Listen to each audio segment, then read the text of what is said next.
वैसे तो बहुत सारे आशिक अपनी गर्लफ्रेंड्स को इम्प्रेस करने के लिए बात बोलते रहते हैं कि डार्लिंग मैं तुम्हारे लिए चांद ताड़े तोड़कर भी ला सकता हूँ, लेकिन आज तक इस वर्ल्ड की हिस्ट्री में इस बात पर अमल सिर्फ 2 ही लोगों ने करके दिखाया। वो अलग बात है कि वो चांद पर अपनी गर्लफ्रेंड के लिए नहीं बल्कि गवर्नमेंट के लिए गए थे। जरा सोचें, सिर्फ 2 इंसान चांद पर, बस 2 से 3 घंटे के लिए, यानी कि जितनी देर में हम नेटफ्लिक्स पर कोई मूवी एंजॉय करते हैं, बस उतने ही टाइम में इन दोनों लोगों ने ऐसी ज़बरदस्त चीज़ें डिस्कवर की जिनकी अहमियत 54 यानी कि 54 साल के बाद भी बेकरार है। लेकिन फिर भी कुछ लोग ऐसे भी हैं जो इतने बड़े मिशन को सिर्फ एक ड्रामा कहते हैं। ये कौन लोग हैं और ये किस बात पर मून लैंडिंग से इनकार करते हैं? मुल्की हालात खराब होने के बावजूद दुनिया का महंगा तरीन मिशन करने की क्या वजह थी? आज इस वीडियो में हम कुछ इसी तरह के सवालों के जवाब ढूंढेंगे। Astronauts Neil Armstrong, Buzz Aldrin, and then finally Mike Collins, plus their suit technicians. 2, 1, 0, all engine running. We have a liftoff. Old American, standing on the surface of the moon. 1957 में सोवियत यूनियन और United states के दरमियान cold war चल रही थी, जिसमें ये दोनों एक दूसरे से रेस लगाए बैठे थे कि स्पेस में पहले कौन जाता है। और इसी रेस में सोवियत यूनियन ने 4 अक्टूबर 1957 में पहला माइलस्टोन पार किया और दुनिया का सबसे पहला मैन मेड ऑब्जेक्ट अर्थ के ऑर्बिट से बाहर यानी कि स्पेस में भेजा। इसके कुछ ही मंथ्स बाद यूएस ने भी एक सैटेलाइट लॉन्च कर दी। इनकी इसी रेस में ये दोनों एक दूसरे से आगे बढ़ते ही जा रहे थे। फिर 1960s में सोवियत यूनियन ने स्पेस में पहले इंसान को भेजा जिसका नाम यूरी गागारिन था। सोवियत यूनियन को स्पेस फील्ड्स में प्रोग्रेस करते हुए देखकर ठीक कुछ ही दिनों बाद यूएस के प्रेसिडेंट जॉन एफ कैनेडी ने अपने वाइस प्रेसिडेंट को एक लेटर लिखा जिसमें इस बात पर जोर दिया गया कि दिन रात काम करो लेकिन जल्दी से कोई ऐसा मिशन लॉन्च करो जिससे हम सोवियत यूनियन को पीछे छोड़ दें। दोस्तों, मैं उस लेटर की पिक्चर अटैच कर रहा हूं, जरा जॉन एफ कैनेडी के लिखे गए पॉइंट नंबर 1 पे गौर करें। इस पॉइंट में वो कह रहे हैं कि क्या हमारे पास सोवियत यूनियन को बीट करने का कोई चांस है, उसके लिए हम क्या कर सकते हैं, कोई लेबोरेटरी स्पेस में भेजें, चांद के गिर कोई चक्कर लगाएं या फिर किसी इंसान को चांद पर भेजें। इस लेटर में यह भी लिखा था कि मेक श्योर किया जाए कि इस मकसद को अचीव करने के लिए 24/7 काम किया जाए और जितना भी खर्च आए उसकी बिल्कुल भी परवाह न की जाए। फिर ऑफिशियल्स के फीडबैक के बाद 25 मई 1961 में जॉन एफ कैनेडी ने यूएस पब्लिक से खिताब करते हुए बोला कि अब वक्त आ चुका है कि हम इस स्पेस रेस में जीत हासिल करें और इस बात को अनाउंस करें कि सेंचुरी के खत्म होने तक हम इंसान को चांद पर भेजेंगे और वापस जमीन पर भी लाएंगे। Before this decade is out of landing a man on the moon and returning him safely to the earth.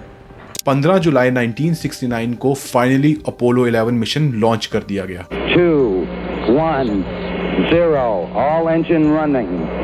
Liftoff. We have a liftoff. 32 minutes past the hour.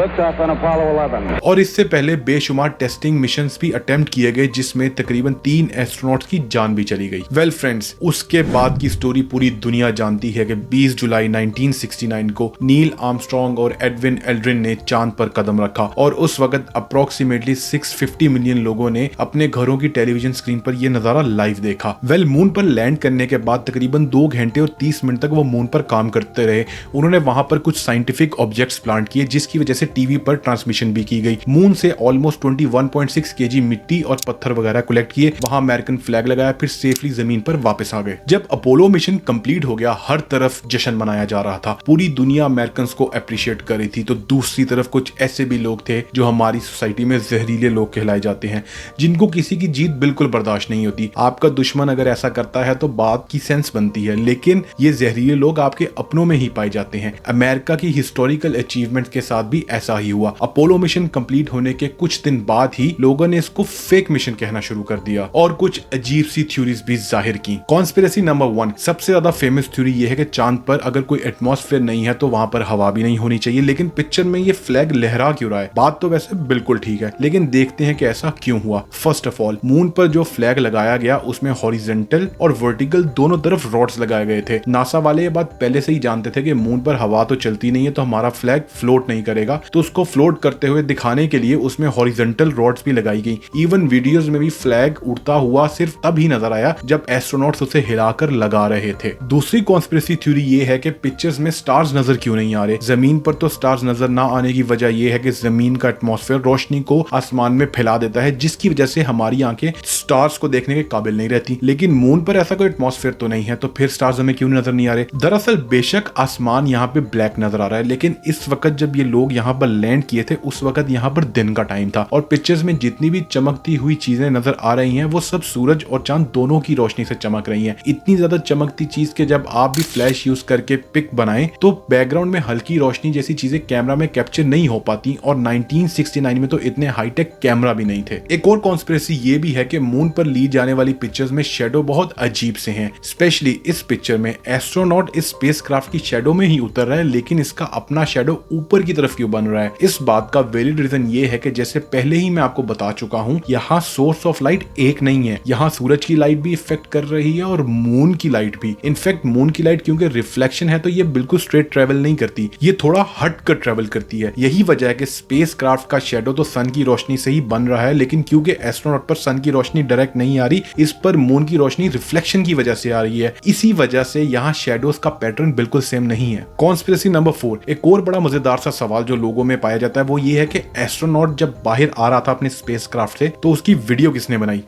मैंने बनाई भाई, मैंने। वेल अगर मजाक से हटकर बात की जाए तो ईगल नामी इस स्पेसक्राफ्ट में बहुत सारे कैमरास बाहर की तरफ भी लगाए गए थे। इवन इन एस्ट्रोनॉट्स के स्पेस सूट्स में भी बहुत ज्यादा कैमरास थे, जिनकी वजह से बहुत ही कमाल पिक्चर्स ये लेते थे। तो दोस्तों इसके अलावा और भी बहुत सी फजूल किस्म की थ्योरीज अपोलो मिशन को फेक जाहिर करने के लिए बनाई जाती हैं और कोई ना कोई उनकी एक्सप्लेनेशन दे दी जाती है। लेकिन यहाँ सोचने वाली बात यह है कि अगर ये मिशन इतना ही फेक होता तो सबसे पहले इसकी असलियत को सोवियत यूनियन सबके सामने लाता, क्योंकि नासा का सबसे बड़ा कंपेटिटर सोवियत यूनियन ही था। लेकिन हैरत की बात यह है कि उनकी तरफ से कभी ऐसी कोई बात की ही नहीं गई जिससे वो मिशन को फेक बोल सके। इनफैक्ट उन्होंने बहुत बार अपनी ग्रेट सोवियत इंसाइक्लोपीडिया में भी अपोलो मिशन की सक्सेस का जिक्र किया है। दोस्तों आज तक कोई कंट्री दोबारा मून की तरफ नहीं गई, क्योंकि इस मिशन में बहुत ज्यादा पैसे इन्वेस्ट होते हैं। अपोलो मिशंस भी अपोलो 17 तक ही हुए थे, जिनमें सिर्फ और सिर्फ अपोलो 11 का खर्चा आज के हिसाब से $355 मिलियन आया था। इसी वजह से यूएस के लोगों ने सवाल उठाना शुरू कर दिया कि आखिर इतना पैसा इस मिशन पर लगाने की क्या वजह थी, और इसी वजह से अपोलो मिशंस को 17 मिशन के बाद